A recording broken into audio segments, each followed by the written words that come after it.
Hello, welcome to another episode of the With the English Pod, talking all things basketball.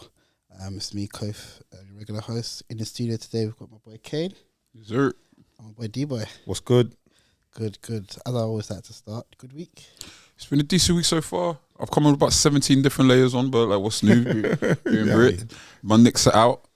So it can't have been a good week then if your Knicks are out. But I mean, we'll get there. We'll get there. we'll get there.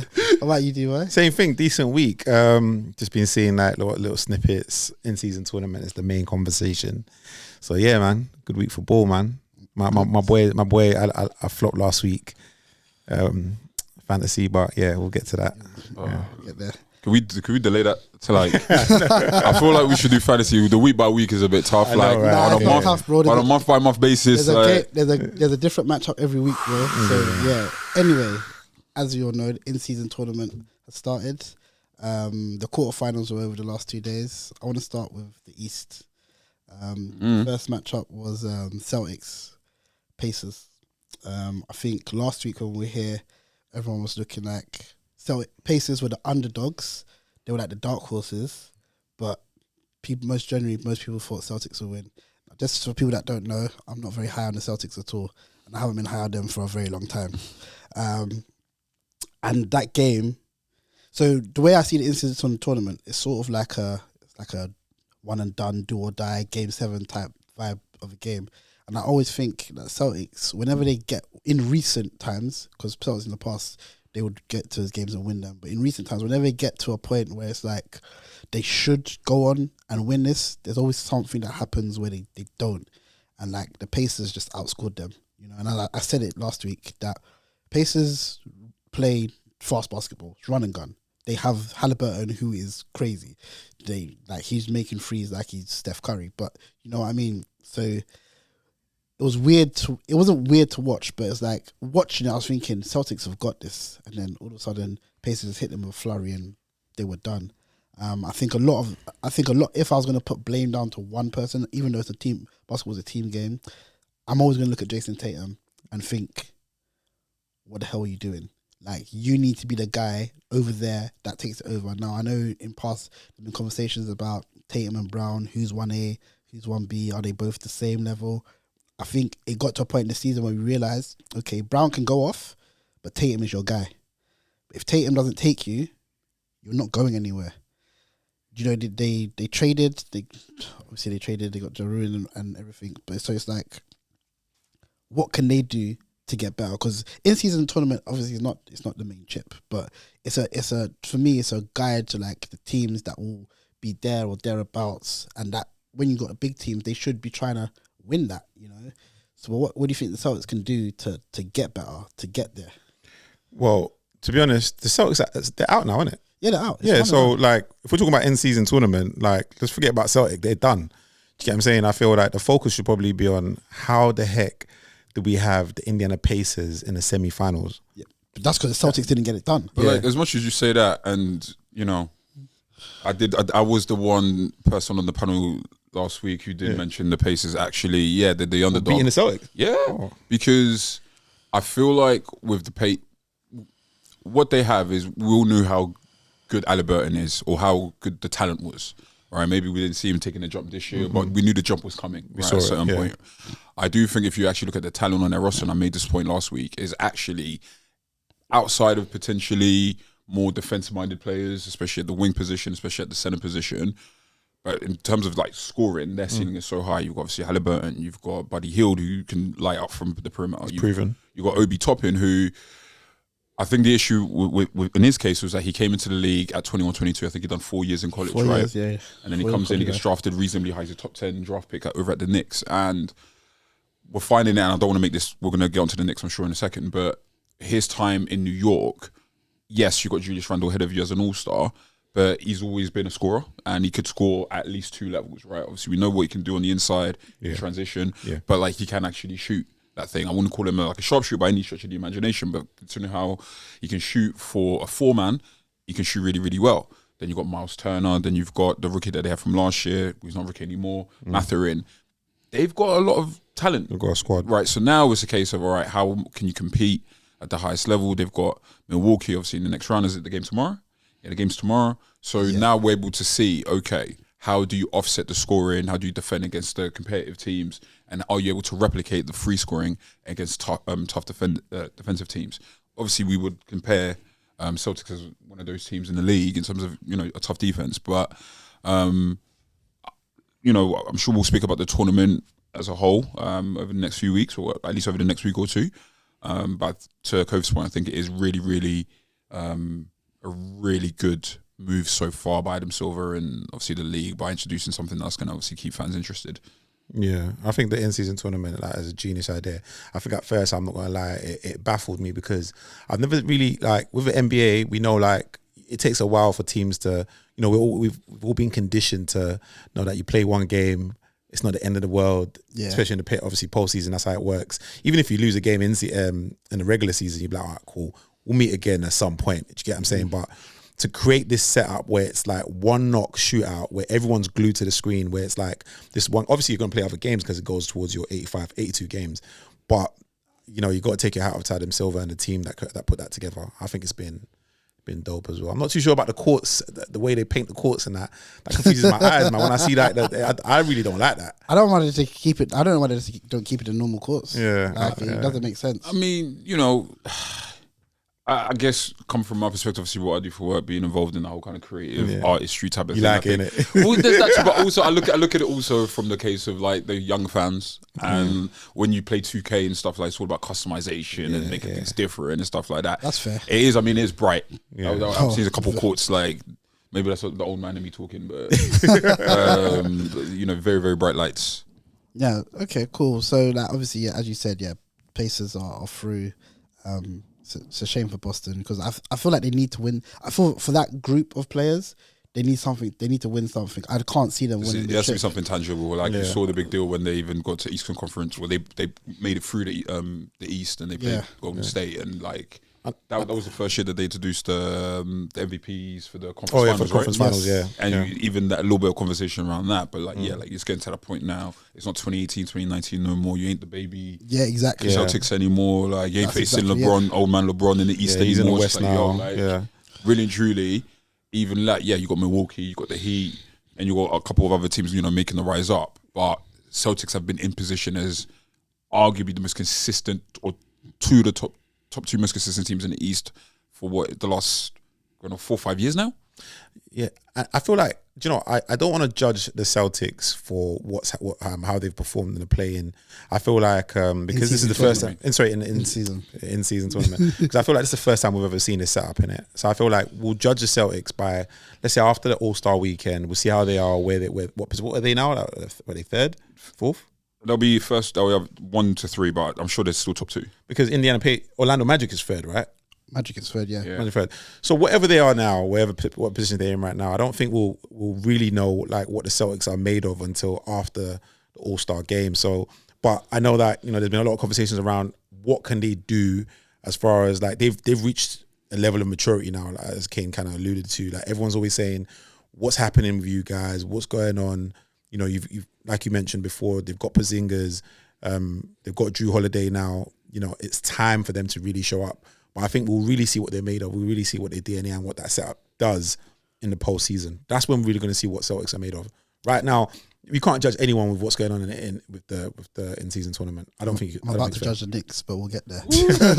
I don't want to beef. just to put Celtics actually first in the East. Are they first? Yeah, they're first. I'm saying but it's more of a case of they're first in the East. But I completely agree with you. You make your real assessments in and around All-Star Weekend. But having said that, to Kove's first point, it's still do or die situations. It's still how do you perform under pressure. How do you perform under pressure? That was my point. My point was more about how do you perform when it's a high pressure situation, and it's a high pressure situation we've never seen before. It's a 1-game knockout. But it's still one game. Still one game. Yeah, the way I look at it as an athlete, obviously I'm not a pro basketball player, but as an athlete, regardless of whether it's 8-a-side with the man them, whether it's the stakes are the stakes. Stakes are stakes. You go home if we don't win today. And I think to your point, so go on. No, so I'm going to say, to be fair, when the play-in first happened, when we first got the play-in, and I think the first big one was the Lakers and Golden State. Yeah. Steph was judged off the fact that he didn't get it done. You know, he was in that state, and I think even the following year they went out to Memphis Grizzlies to jar. You know, it's like that's a high stake. You've got to get it done. Yeah. So I understand it's the first time we've seen it, and I get it. But at the same time, you know, I feel like that kind of game is indicative of. I think over time, in a high I think over time, you know, I'd like to think everything goes swimmingly well over the next 3 to 5 years, but I definitely see the case being 3 to 5 years down the line. If the in-season tournament is still part of the regular season, then it will become more and more credible. Yeah. So we may revisit the same matchup in 5 years' time. True. And then we may be like, no, like, did you come into this season ready? Yeah. Or as he worked out the schemes, as he worked out his lineups. So I think the season, like if you think about it as a regular season, it's still young, you know. It's like what 20 games in. 20 games in, yeah. Yeah, so it's still relatively. But young. we also say 20 games is tend to be when we start making true. tangible things. So really, truly, True. Yeah. It's on the cusp, isn't it? Yeah. The other East quarters was the Knicks and the Bucks. Well, Julius turned up for once. He did. he really did. Yeah. He really did. But I think I just wanted to go to a point that you made last week when you were here. You rated Knicks' defense. Now, the scoreline was 122 to 146. Yeah. 146 points. I thought it was overtime, but it was in 4 quarters. Did you watch it? No, I fell asleep. But I woke up for the Lakers game. But yeah, like 146 points in 4 quarters. That's what happened. What happened to that? Did you watch it? By the way? Yeah, I did. What happened to their defense? I would say number one, and I've said this to you guys in a group chat this season, that the problem with small ball is that sometimes we get carried away with like, there's certain guys that you have to be able to account for, right? So there is no way, we're obviously speaking a lot about the Knicks' chances from a competitive perspective in terms of obviously, you know, hunting for a title. Can we get past certain guys? I can see a world where we'd faced Miami like we did last season and we could beat them this year. But the issue is, and this is to last night's game, is what do we do when Antetokounmpo is doing what he's doing? The only reason the game was close in the first half is, like there was good offense. It was actually a very, very good game back and forth. Both teams were shooting lights out. Where were you at halftime? I think we were like 2-point differential, like 2 points down. But like it was back and forth up until like the literally last possession of the first half. It was like a 1-possession game, but it was a shootout. Both teams were shooting well over 50, 60%, like no exaggeration. I think there was 2 things that was at play in the first half though. Antetokounmpo came off early because he got into foul trouble. 3 fouls in the first half, and in the second half it's just like, well, as much as it is the defense, because our perimeter defending in particular was poor, which is a shame considering that's probably the stronger side of our defense.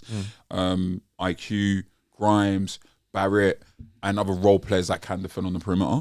However, man, like if you've got a guy that just wants to bully you in the post, I mean, you got Brook Lopez that's doing his thing. Obviously, you got Antetokounmpo that's doing his thing. Everyone else is shooting crazy from free, and at that point, it's just like, all right, well, if it's going to be a shootout, that's when you need your other offensive players to turn up. You got your starting 2 guard, Quentin Grimes, who goes for like 0 points or 2 points, something insane like that. When you've got a front court that can handle attacks in the lane, i.e. Antetokounmpo, i.e. Brook, i.e. Bobby Portis, then the 5 or 10 points that Mitch may give you on offensive rebounds, etc., that goes away. RJ gives you 20 plus, but it's an inefficient 20 plus. Like you get 6 or 7 points from the free throw line, the odd 3. But a lot of it is like, like that's not an efficient 20. Similar thing with Brunson. Like there's only so much he can give you, especially with his size. So I think, you know, going back to our comments. 6'1", 6'2"? Was he 6'2"? 6'1", 6'2", yeah. About 6'1", 6'2". So I think it's, going back to the game, on paper, Bucks should be beating the Knicks.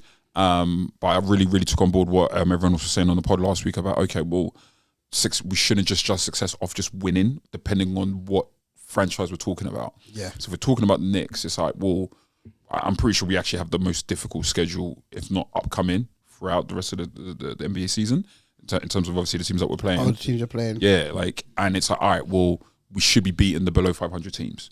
But it's the plus 500 teams where we should be really thinking to ourselves, okay, well, what lessons can we learn?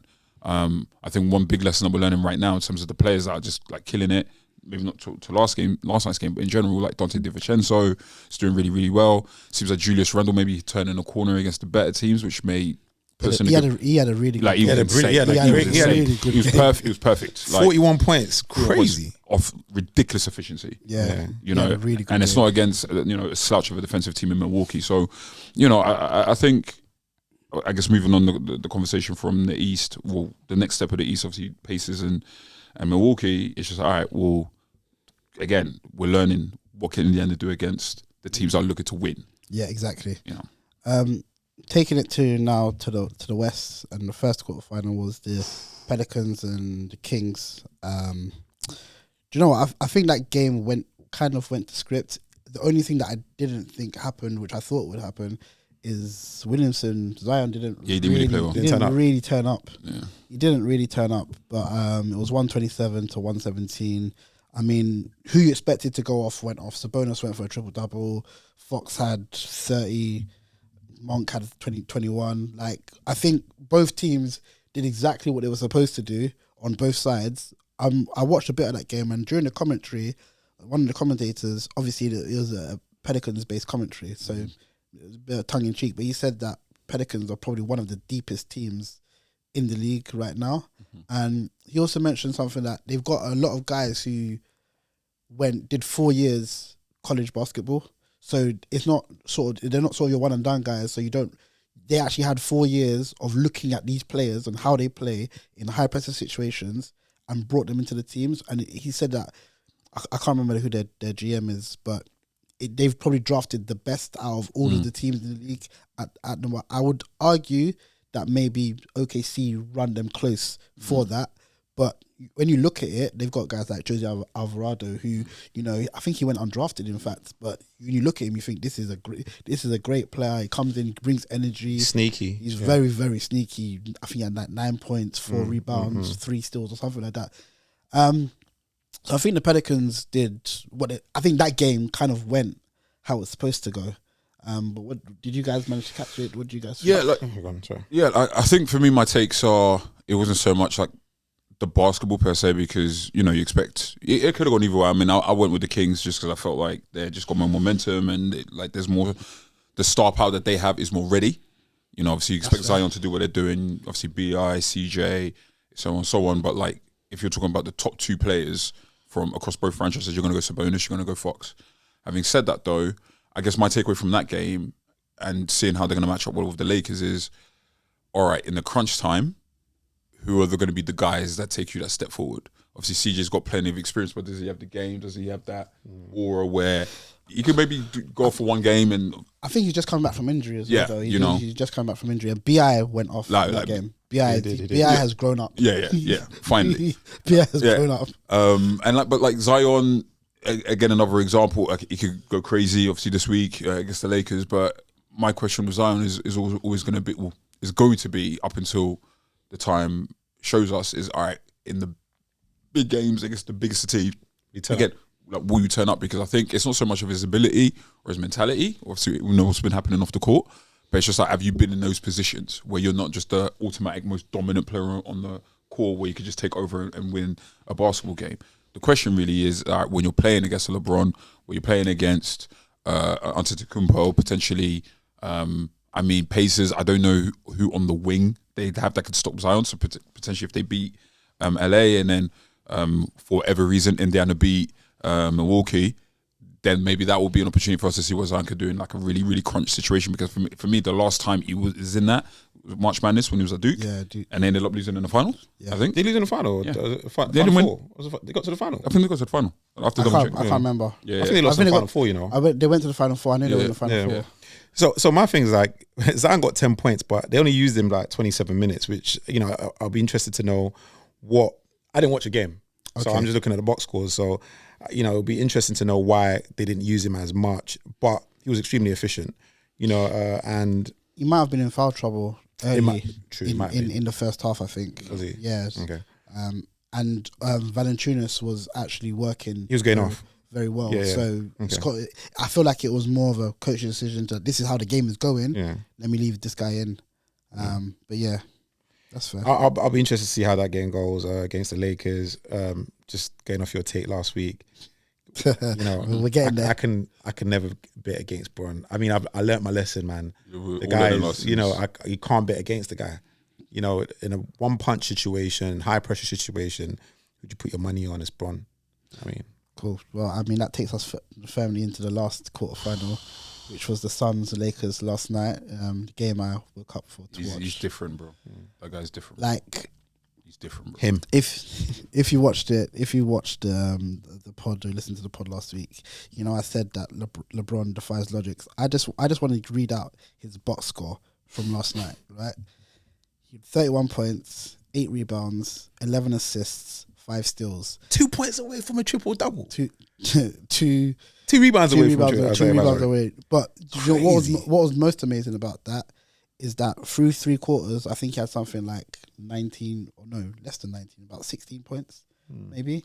He scored 15 points in the 4th quarter. He was accountable for 21. He either scored or assisted on 21 of the last 23 points in the 4th quarter. He's also the first player since Magic Johnson in the late 80s to get that stat line. 31 points. Was 31 points, 11 assists, 8 rebounds, 5 steals. He's 38 Remember in years old. 2019, before remember the conversation was last year at Cleveland, he doesn't defend anymore, he can't defend. Can't defend. Nah, that is. But you know what? So cap. what was also it was so weird to watch, yeah, because I was watching it. Obviously, I know the take I made last week, and I was watching it. I was thinking, like, the Suns didn't go away. The thing is, I think Lakers took like an 11-point lead, and Durant started the second half on fire. Like when Durant starts going off, you're thinking they're not going away. And they've got flat out shooters in Durant and Booker. So I'm looking at it thinking, how are Lakers actually going to win this? Because AD had 20 points in, I think 20 or 22 points in the first half. In the second half, he went 2 of 9. You know, and he even missed the last free throw. Like, we're gonna get to AD in a minute, but like, I think Faves said He had it 20 last points week. in the first half, and he Had 2 of 9. nosedived. Yeah, okay. 'Cause Yeah. he got 27 in total. Yeah. Yeah, And so he was missing like the most easy layups. Like, he was missing like at tap, the rim, tap, at the rim. putbacks. That's what he was missing. But like Faves said it last week, that really and truly, for Lakers to go anywhere, AD needs to be your best player. But I can't see that happening anytime soon. You know. And I don't even think Bron wants to be the one that is carrying this, but I think his mentality is all the way. Someone's got to do it. The way he is like, no, I want to win this. So he just started going off. I think, you know, on paper, Suns should have won that game. I said it last week, but when you have LeBron, I don't really know what you can do. You know, you have a guy like KD who you'd think should be able to go toe for toe, and KD didn't exactly play badly. He really didn't. And I think someone said in the group today, KD isn't at fault here. Really and truly, it's Booker. Booker had something like 9 turnovers in the game. You know, they had 7. something like 19 I turnovers. mean, to be in fair, total. KD had 5, Booker had 7. Yeah. So, you know, as well as KD played, obviously, in terms of scoring, they just didn't look after the ball well enough. And I think that's the team That's issue. the team problem. The team They don't- problem they is don't that have they're a point guard. 20 turnovers. Yeah, 20. I thought it was 20. 19. Well, let me count. They 20. had. Yeah, 20. They don't have a point. The problem Yeah, is 20 they don't- turnovers. Yeah. They don't have a point guard. They don't have someone that can bring the ball up and take care of that ball. Yeah. You know, like, it's okay when, I think Richard said, or Amp said it in the group, that it's okay when Suns are leading, Yeah. Booker can bring the ball up or KD can bring the ball up. 'Cause- Or Beal when he's back. Yeah. but really and truly, There's no real point floor guard. general, like genuine floor general. You're going to Eric Gordon. Is there a timeline for Bill's return? No. Yeah. He was like, it's weird because I thought he'd be back for this game. Yeah. Yeah, and he was on the bench in street clothes. Well, yeah, I think Phoenix looks scary regardless, just because there's too much offensive power there. So it'll be interesting to see how they continue to gel over the course of the season. You don't envision them making them any real moves unless they see that kind of point guard that can lead the second unit potentially. Because then it means we can stagger the minutes of Book and build differently. Obviously, you got your 2 guard next to a real 1. Yeah. And then if you really need to go for it, or you just feel like you can overwhelm whichever team you're playing, then you can have them both on the floor at the same time. But ultimately speaking, you know, if I was a coach, regardless of if I'm on the losing side or the winning side, same thing I said for the other games that we mentioned, just use these as learning exercises. More than anything, obviously, you know, you want a team to be competitive unless your team has been like flamed out. If I'm Tibbs or if I'm Vogel or if I'm I can't remember the new Celtics coach's Oh. name. But if I'm one of those guys, I'm like, okay, cool. These are the type of teams that we should be trying to play in the playoffs or potentially play in, which I doubt. How do we set up? What kind of schemes do we need to adjust for? But yeah, like with the Lakers, the good thing outside of obviously them just winning is knowing that AD can play better. You know, like Can he? I think he can. For- He's shown us he can. no, for a series though. For a whole for a whole series? He's shown us he can. Because though. even in Denver, What, even in Denver, on the bubble. the bubble, yeah. that's gonna be 4 Yeah, years. it's like 4 years now. It's gonna be 4 years, bro. When we look at the box score, obviously the box score tells a different story. In it, he's got 27 points in a game. Yeah, 27 points for AD is not bad. What we need to work on is how are you able to just crash out like that? I think there was another game that he played where he had First game of the season. First game of the season where he had loads of points and he had went for zero or something like that. So what is happening with? They need to look at coaching as well. What's going on with the plays? What's happening?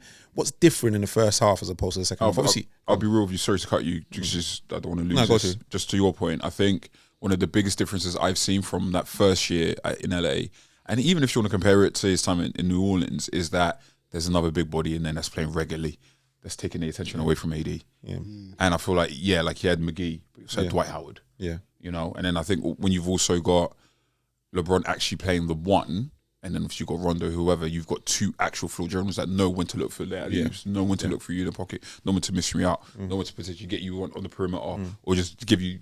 They just know what kind of space, what kind of positions to put you in. Obviously for other players too, but for him in particular, I think when he's the main big body, to your point, I guess it is when I look at like his old clips or think about that first season in LA, I just think to myself he had more freedom to do things. And it's interesting that we talk about this when it comes to a big man, but like he just seems to need a rhythm that he's not been able to get for the last 2-3 years because he's been the lead big man. yeah. And I think, you know, as good as he is, he won't be the most dominant big man, whether you talk about height, whether you talk about size, whether you talk about just mental robustness and physical robustness, right? So, yeah, as much as we talk about we need more scorers, other guards, you know, more length to defend, you know, and we're getting the pieces in. If you're LA, what they really should be thinking about is, all right, whether it be a vet, whether it be a young body, get in there and take the attention away from AD as your potential four. What that potentially does, it just means that, all right, if it becomes a war fest down the paint, he can dip in and out as necessary. And I think that may explain outside of the mental stuff, because we, as fans, there's only so much we can speak to that. But what I see is a guy that said from day one, I want to play the 4, not the 5. Obviously, in today's game, you can play across both. You see it with Sabonis, like Is it 4 or a 5? yeah, like Sacramento, who's the main big man. You're switching. It's- Yeah. Do you know what I mean? It's But I think with AD, it just seems to be, I don't know if it's a lack of toughness. I don't know what it is. Like I said, it's most likely a combination of things. But when I just look at it from an eye test perspective, I just see him throwing off his rhythm too much, because with his talent, he shouldn't be scoring 20 and doing And nothing going, yeah. in the second half. It's crazy. It's hard. I just don't know what it is with AD. I just want to say also got to shout out Austin Reeves Yeah. in that game last night. We got 20-something points. 26 minutes. Yeah, but he came off I think he scored more points in the whole Suns bench. Yeah. He came off the bench as well, and he scored more points in the whole Suns bench. How many Like, minutes did he play though? I think it's 26 minutes, Yeah, he like he almost messed it up as well. Yeah. he You got the almost dagger, messed it up. not and turn the ball over. He almost messed it up. Then like the refs, I don't know what I think. To be fair, I don't think the refs saw it. Yeah. I think Ron was calling the timeout, and the ref just gave timeout. But he almost messed it up. But like he hit some daggers. Oh, there, yeah. and I was like, yo. I think it was when it was 103. No, 103. He took it to 4 point game. Yeah, because it was AD that got he got 1 for 2. Yeah. At the free throw line, but he got it when they were, I think, 1 up. You made it, yeah. You made it 3. Yeah. And AD can't be missing them free throws, man. like it was high pressure free throw though. Yeah. Real high pressure. But you still shot. I think he's something like a high 80s. Yeah, like free throw he shooter. can, Like, he can, or at least maybe 90s. So. yeah, because I think that's the issue. The problem is like he should be what Antetokounmpo is now. If you think about both sides of the floor, That's the a fair most dominant shout. guy. Like when we're talking about, you know, the hierarchy of the guys still play today, right? So KD, Steph, LeBron, they're in their own bracket, right? They shouldn't be compared to anyone at this point in their career, even if they're still playing today. But the next bracket down, in terms of the guys that should be looking to obviously win MVPs, obviously put Antetokounmpo in there, Luka. Jokic, Embiid. Considering the age range, there is no reason why AD shouldn't be in that conversation. That's fair. You know, so we'll see how it goes. But yeah, we'll see how it goes. I think obviously the next matchup, if Ash was here, would talk about it. The next matchup would be obviously Pelicans and Lakers, and it's said that when AD plays a really strong big front body. man in Zion, he will shrink. So we'll see. You know, we'll see. I think Who's guarding Zion? It'll be AD then, it isn't will it? have to be AD. Yeah. And who guards their big man? But they play Zion the 5, isn't it? So No, they got Valanciunas. yeah. Man, Junis. But I think, well, We'll see matchups. Vanderbilt's back. Vanderbilt. So, yeah. yeah. He's back as well. Yeah. So, True. that matchup is. So like he's the kind of stretch for, like he's got the athleticism, he's got the speed. It's just more so obviously he's only just come back. Will he be able to be game ready for a game like that? I really want to talk about Cam Reddish as well, man, because talk about I don't Cam. know what's going on with Cam, man. Because, like, bro, what did he go? 4 points? 5 points? What points did he get? How many points did he get again? 4 points. Like, obviously they won, A but lot of foul trouble too. bro, that's poor. Like was he a top 5, top 6 pick? He came from Duke. Like Zion and that, we thought like, you know, his ceiling was gonna be a lot higher than this. I mean, I was super excited when we traded for him. Knicks, obviously when he Did he came play over. season in Yeah, you yeah, guys? yeah, He played full season, didn't he? yeah, last year. Yeah, okay. Yeah, last year he came in. I mean, it goes back. Actually, I want to revisit that point. I almost forgot that point you made about the Pelicans and how they're going about drafting and how a lot of their guys spend multiple years, not just one and done. I want to be surprised if we go back to that over the next 5 to 10 years. There's another kid out of Miami. This is applicable to what we're saying about Reddish, by the way. There's another kid out of Miami, Jaquez, what's his name? Long hair dude. Oh yeah, I know you're talking Hispanic about. dude. Yeah. Jacques or something. Yeah, like that. Jaquez Jr. or something like that, right? Where I think you have a lot of highly talented players that don't seem to, whenever we speak about fundamentals, whether we talk about footwork, whether we talk about mentality, so on and so on, there's certain things that coaches are looking at European players or players that spent longer in college and be like, oh, well, we need to win now. I need, obviously, CBA means that the way we distribute money to players coming in is going to be a bit different. So talent that comes in with, you know, X's and O's instilled, so on and so on, will help. When I look at Cam Reddish, and this was the issue at the Knicks, it's like, all right, well, you are a 6'8" wing. Yeah, he's 6'8". You know, you have athleticism, you can score. Issue is it's all right on defense, whether it be help, whether it be on-ball defending, decision-making, so on and so on. I think that has been an issue with Cam Reddish as well as injury, because even before he came to the Knicks, he had some injury troubles over at Atlanta, but like that's not an excuse anymore. You know, he's been healthy for a while now, and I think I was happy that he went to LA because I thought, okay, it's another opportunity, but at the same time, it's like, all right, you're with the king, and they're only 3-4 years off a chip. Don't come here on some foolishness. You know what I mean? Yeah, I think, like you said, He could be out of the league real soon, you know. especially if you're playing with LeBron and You can't go hiding. Yeah, you can't hide. You can't. So he was number 10, by the way. Sorry. But we'll see how he gets on. Just to round this point off. So obviously semifinals are set. Who have you guys got taking it? Lakers and Milwaukee. I don't know if that's a safe one though, because I really do like. It I is got safe. Halliburton in my fantasy, and I'm high on Halliburton very much at the moment. So, but like, You want to trade? That's a safe bet. But it's also my bet. Lakers and Milwaukee. Lakers and Milwaukee. I want to be. There's something about the Pacers though. I just think they just play with the right energy. Yeah. And I think they've got that thing about them. They can catch anyone. If you don't defend, They catch you sleeping. they'll catch you slipping. If you're not on your defensive game that night, they'll catch you slipping. What about overall? Lakers. Oh, it's changed now. Huh? Oh, okay. I never changed. I've always said that. I've always said Lakers. You weren't here last week, bro. Oh, sorry. Last week I was the only one that was high on Lakers. I said what they start a new tournament and Bron's got a few years left. Listen, man. You're telling me Bron's not going to take it? Focus on my Knicks a little bit too much recently. I've been seeing. Obviously, I know LeBron's been balling. To be fair. Like, he's Lakers have been the best team in the playoff in the in-season tournament by far. Moving on, I wanted to talk about another team. They weren't in the in-season tournament, but Orlando Magic. Now, when we previewed the season, Orlando was not a team that was talked about at all as one of the teams that's going to be contending. You go there to get 40 points. Be a superstar anyway. Was it Jason Tatum? He had something with kids, and he said like he was trying to talk to the kids, and he's like, anywhere he goes, he has to perform well. And he said like, even if it's like Orlando on a Tuesday, even even if it's like Orlando on like a Tuesday, my days. and it's on like NBA TV, like not on. It's the kind of thing. I think Draymond said something like that as well. He might have mentioned some teams and said not to say. He's mentioned like an Orlando, but like they are, I think they're third in the East, and they are absolutely balling. And when you go through their roster, obviously they got Paolo Banchero, and they got the rookie of the year when he was rookie of the year last year. Yeah, rookie of the year, and they got Joe Ingles and the Wagner brothers. Watch out for that boy Suggs. Jaden Suggs. Yeah. But the names I'm talking about, they're not names that you're gonna say. If you're not a basketball fan, if you're not a real basketball fan, they're not names you're not gonna say like, right, okay, yeah, he can do bits and he can do bits.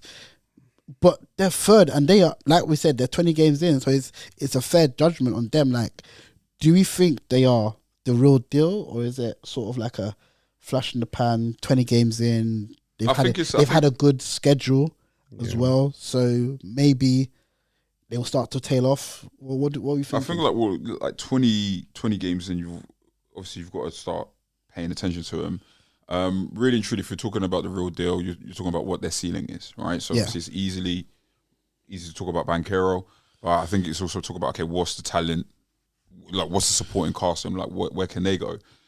You know, you've got Jonathan Isaac. You know, there's a lot of, he comes with his own controversies, but he's always been known as a pretty good wing defender. You've got Jalen Suggs, who's he can play. He's a two-way guard. Joe Ingles comes with experience. You got obviously Markelle Fultz, who's former number 1 pick. I was so high on Markelle Fultz when he was first drafted. I was so high on him, and then he just tanked. Really bad. Philly first, isn't it? Went Philly first. Yeah, like it was just, I don't know what happened, man. Like someone done juju on him. Like when he had that weird shot. And the injuries as well. I feel like he's been at like 4 or 5 different teams already. But obviously you got the Wagner brothers. I don't know which is the better ones. Is it Moritz or Franz? There's one that's I think it's Franz. Yeah, Franz is the proper one. Yeah. I see the proper one. That's unfair. But I look at them just like any young upstart team. Not in a way where they'll fall off in a couple of years, but it's just okay. It's not so much judging them now. I'm going to judge Orlando in the summer, personally, because it's if I'm thinking about what their ceiling is, especially them being in the East and them being a potential rival. It's where they're going to be in 2-3 years' time. I think the good thing about Orlando is their talent is young. And that's the best thing. That's the best thing. That's the best thing. Like, who's the oldest player there?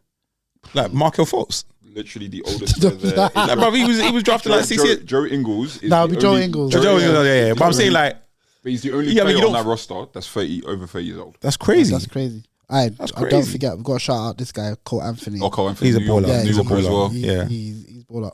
Also, like it's mad because they've got a relatively young squad and they've got a relatively new head coach. Like Jamal Mosley or something. Yeah, Mosley. Yeah, he used to be with Mavs. Yeah, he was like a defensive coach. Defensive coach at Mavs, and I think he started at Denver or something like that. But he was like a player coordinator or something like that. So he hasn't really coached like big time. This is his first real coaching job, and to get them where they are, like I think it speaks to whenever we speak about the modern talent, talents coming up, and who we think will be representing the league. We say all the time, right? Like there is so much quality, so much talent out there, but also you've got to look at it. That also means that will be reflected in what's happening off the court and in the coaching and in the development of these players. And I think where the game seems to be going, where there will be a bit more of an egalitarian feel about it because of the way they're going to distribute the money. Yeah. Just means that, all right, well, where we've been very much used to singular or 2-player superstar teams, which I don't think we'll move away from that per se, but I think what it means is if you make things more equal, also expect teams that, at the start of the season, you thought we're going to do anything, they will make noise. Going back to what I said though, it's just how sustainable it is we shouldn't even judge it this season or up at least the regular season because Take a couple of years. the way it's going, it wouldn't surprise me if they're top 6, Do you think? and that'll be a massive improvement from what they've been doing. Do you think in the next 3 or 4 years? Yeah. Okay, I want to take. They won't win in 3-4 years. No, but the question I want to ask is: do you think in the next 3 or 4 years, like a small market team is going to win a chip? But I think so. Ooh, yeah, we'll say, but then Milwaukee's kind of a small market team. They already won like 2 years ago. Or something. I think market team with- it'll be more. You'll see them More in niche. You'll see them in finals, whether it be conference or Yeah. NBA finals. Yeah. More. It'll be good to see, I guess, in the next 10 years or even 5 years, how many small market teams make conference and NBA finals. What do we class OKC? Is it a small market? Small market. It's a small market. I think they have the highest of all the. If they are a small market team, I would say they're a mid market team. But Bro, If- OKC's like it's a new team. I mean, Seattle Sonics, right? Yeah, but that's what I'm saying. You can't. They moved from Seattle, Yeah, changing the name of the team. It's a small market team, bro. true. All right, fair. So I but- just want to quickly touch on. Sorry, and Go before we ahead. move on. Sorry. Go on. I'm just looking at the schedule that Orlando's had, yeah, and the teams that they've beaten, yeah. And obviously we're talking about the sample size. Was it 20 games in, yeah? And we look at the sample size, and sometimes it can be, well, the 20 games in, let's see what happens after. I made a mention of All-Star game, but look at the teams they beat. They beat the Bucks. They beat, I'm not really going to count them. They beat the Bulls back-to-back. They beat the Bulls. Pacers. They beat the Bulls back to back. But that's what I said. I didn't want to count it, but mention anyway. They beat the Pacers. Shout out Ayo. Sorry, with the Bulls. They beat the Pacers, who are doing great this season. Beat the Raptors. They beat the defending champs. They beat Celtics. They've beat some good teams. That's Do you know what I mean? So, that for me is an indication of where they're going and how they're playing. And, we can turn around and say, well, when teams play them, what are they playing like? What's the mentality going into these games? Like, it'll be interesting to look at the lineups and, if anyone was taking any rest days and when they played some of the big teams. But, that to me is a clear indication that they're not to be messed with. They're not to be messed with. Like, I think they'll be in at least the playoffs or play-ins. They'll be in the postseason. They'll be at some place in the postseason when it's all said and done. Fair enough. Like it's like the NBA now. It's nice to see because you got teams like Orlando, you got the Pacers, you got the Pelicans. None of these teams were really teams that we talked about at the beginning of the season. We didn't. To say, Rod, like they are going to be there or thereabouts, but they are all doing really, really well. I'll be honest with you. When you even mentioned Orlando, I was thinking, why are we even talking about Orlando? But you got to think about. But you got to think about it. Yeah, Like, fair you enough. know what I mean? And the reality of the situation is this may take up like 5% of the equation, but Yeah. one of the reasons they may be able to catch teams off guard is because of that mentality. Exactly. It's Orlando. Like, Exactly. like, I think about how many players probably are outside of the half American, half Italian killer. Who else they got? Yeah. And then all of a sudden, Anthony's lighting you up. The white guy lighting you up. Little 5'11" guy from New York. no, Cole he's Anthony's like- lighting you he's up. Michael Fultz, balling. the most off shoot like this. Anthony's Lighting balling, you up, bro. bro. Like, come on, bro. Yeah. Orlando, bro. Man said shoots like this. Bro, shoot like this, bro. Bro, yeah, that's the Disney man. They're my lighting you up, bro. days. Pay attention to Disney, bro. Nah, Oh, wow. The Disney man are lighting you up, bro. They are doing really, really well. But like I said, it's good, man. There's a lot of small to mid market teams that are doing well. It makes it fun, interesting. Like it got tiresome watching the same Golden State Cavs every year. It'll get to a point where, like, hopefully, we'll look at the East as well as the West for that flavor, for that quality. Like, there'll be multiple teams from the East, multiple teams from the West. There will be. And yeah, we'll go from there. Cool. Moving on, rookies. I think in like our first or second episode, we talked about who we thought would be there, and we said we'll come back after 20 games and look at who we think are the rookies that are doing well. I think a lot of the names we mentioned there at the start are still there. You've got Chet Holmgren at OKC, he's doing amazing well. I think his stats are 17 and 8 rebounds a game. You got Wemby, obviously 19 and 5. You got Osor Thompson, just Detroit Pistons. Mhm. He's doing really well. He's 11 and 9. And then you got Brandon Miller, who for me at the time I thought would carry on, because I think when at first he was like the best rookie at that time. He's now just dropped. If you look at the NBA rookie ladder, I think he's dropped to like 5th or 6th around that point. So He'll be the first team. He'll be the first team all rookie. All rookie. He'll tail off. He's tailed off a little bit, but I think the battle now really is between Wemby and Chet.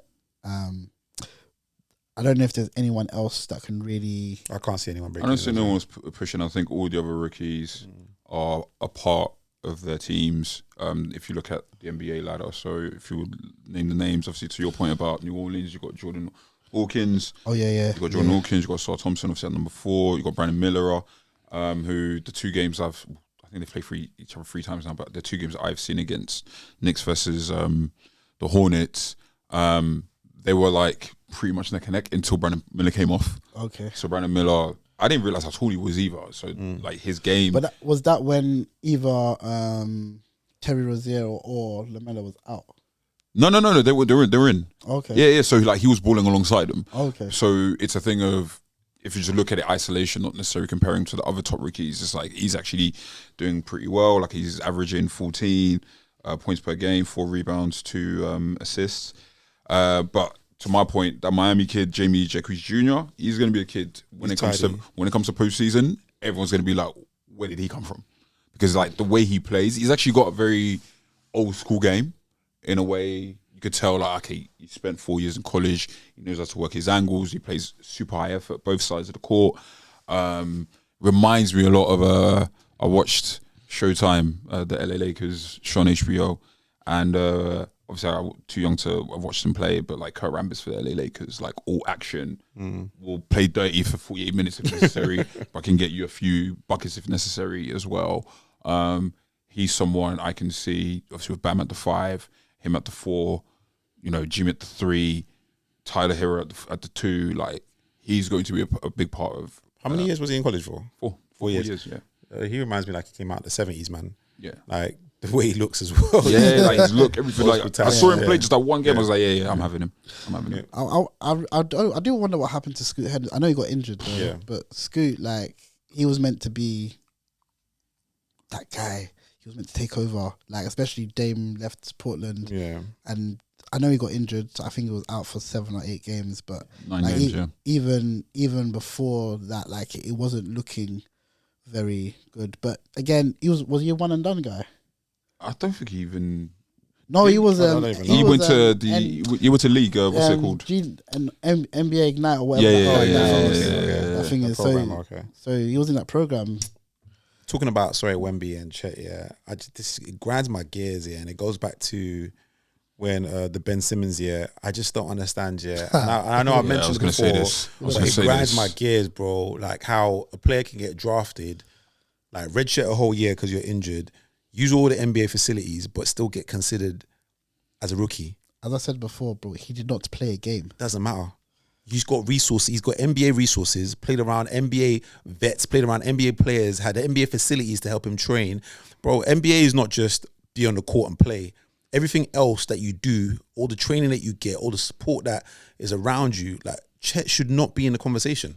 I mean, players talk about all the time, you know, when they're getting interviewed, I'm talking about vets and stuff, where they talk about their first year in the league and the value and importance of having a vet, of being... talk about it all the time. Of being told to go run them errands or like the silly little pranks, as well as even just the experience of prepping for games and knowing how to eat and all of these things here. It's like, yeah, we get it. Like you didn't play and you should still be eligible, because I guess the casual fan isn't going to see it to that level. They're going to be like, well, no, you should be. That's our guy. Yeah, he should be eligible for it because he hasn't played a game of basketball. I mean, will they change it? I doubt they will at this stage. But Because the way you got to look at it is, let's say it was Wemby, right? So you flip him, right? Yeah. Do you think Wemby could have a great rookie year the way Chet's having so far, and because of rule changes, they don't allow him to be eligible for that? That would mean so much, because you also got to look at all of the guys before him that were rookie of the year. But I would also, there's 2 arguments that I'd make to that as well. When we play professional basketball, it's not the same, bro. He still played professional It's basketball. not the same. I understand it's not the same, but it was still professional. So all of that stuff that you're talking about, getting ready for games, all that, he's gonna have done this exact same thing. It's not like they're not professional. You know, it's funny that you even say this. We're talking about professional basketball, but when we played in the EuroLeague, do you think that playing in college at some levels, at a very, very high level, like college players can't go to the EuroLeague and be competitive? I'm not saying they can't. So the point I'm trying to make is that the NBA is the best league in the world. You have the opportunity to play in the best league in the world, and you're telling me that just being around that doesn't add value, or there's not an advantage. You can't go back and say, because he's played professionally. That a man that's played in college, how many years? Oh, Chet's is a one and done, right? One and done. Like, having that setup around you as well, I think to a certain level you can put that team that he played with in the Euro League and they'll be competitive. Let's not underestimate the setup of college basketball in America, though. Let's not do that, because their facilities are probably better than some professionals in Europe. Their facilities alone. That's my point. So you can't say Wemby, because you mentioned Wemby playing in Wemby playing in Europe. Yes. You can't use that as an argument. But I'm going to go to the next point though. Scoot Henderson was playing in the NBA Ignite. Yeah. That's essentially the NBA, bro. That's essentially the NBA. So even I get your point. That's a different argument. But that's a different argument. But it's still not the NBA. To what I'm actually, let you finish your point. Yeah, first. go on, sorry. The point I'm making is that yes, Chet had all of these things around him, but the others that were in there, the other players that you're mentioning, like Wemby's, and I mean, Scoot is not high on that list at the moment, but like Scoot, they also had advantages that someone coming straight out of college is not going to have. I think, because what I'm hearing from both, it's not so much, you compare apples and oranges, but it's essentially exposure to professional basketball, or exposure what it will be like to be part of a professional franchise. Yeah. Yes. Right. And whether you're part of the Ignite League, whether you come from the Euro League, to a certain degree, whether you come from the collegiate background, part of the NCAA, there's going to be, I would put that at the lowest, as opposed to you getting drafted from the street, right? Yeah. And going back to Chet and Wemby, and obviously maybe the conversation around like how we give out that Rookie of the Year award, there has to be a line that cuts through all of the different circumstances, because players are coming into the league in a variety of ways. I think, yes, is it a good thing that we're comparing Chet, forget the talent level, to situations where players have come in straight from UCLA or from Kentucky or whoever? My thing would be, well, ultimately speaking, it has to kind of go back to the exposure on the basketball court, because really and truly, it's the NBA Rookie of the Year, and the way you're going to get judged is like anything, whether you play, it's how you play. And do you know what? In all my argument here, that was a brilliant explanation. The way because you said something there. Ultimately, you got to take into consideration all. This is the first time I'm conceding live, literally live.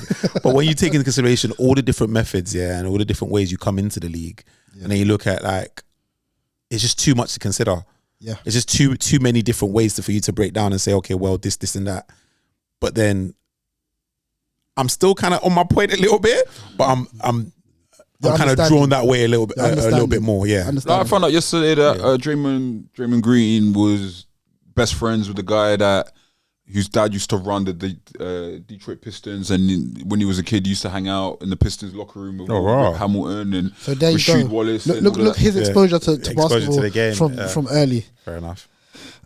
Just one other point I wanted to mention. We mentioned it here as well.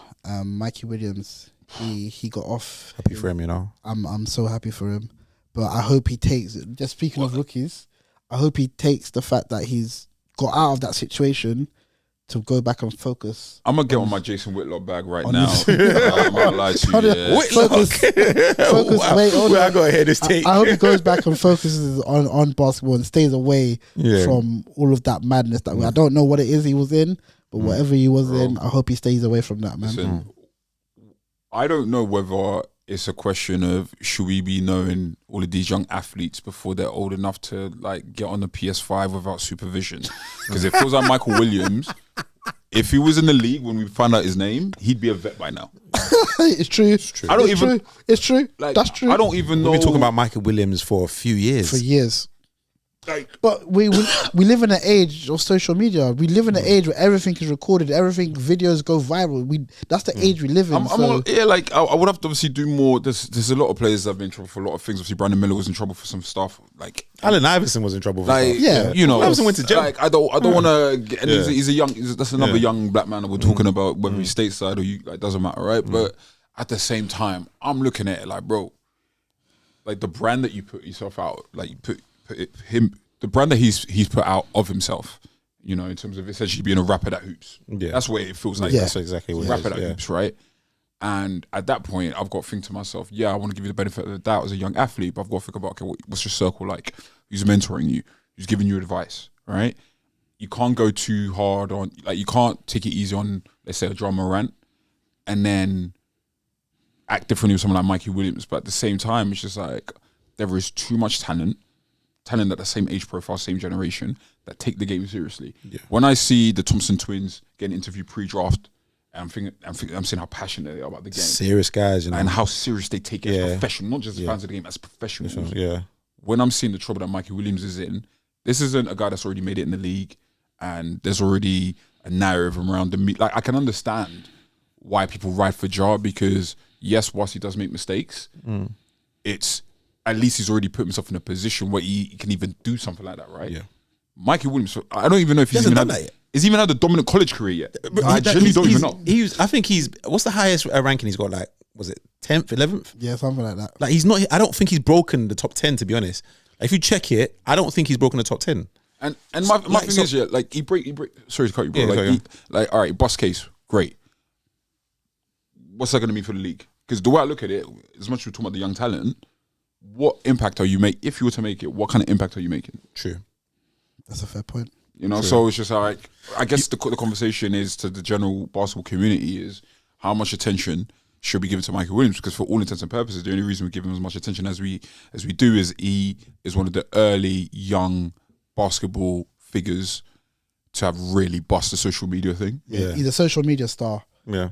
that is very good at very, very, very good at basketball. He's a content creator. Yeah. Yeah. Essentially, yeah. If you want Hey, to put it listen, like Mikey, whenever you want to jump on, you know,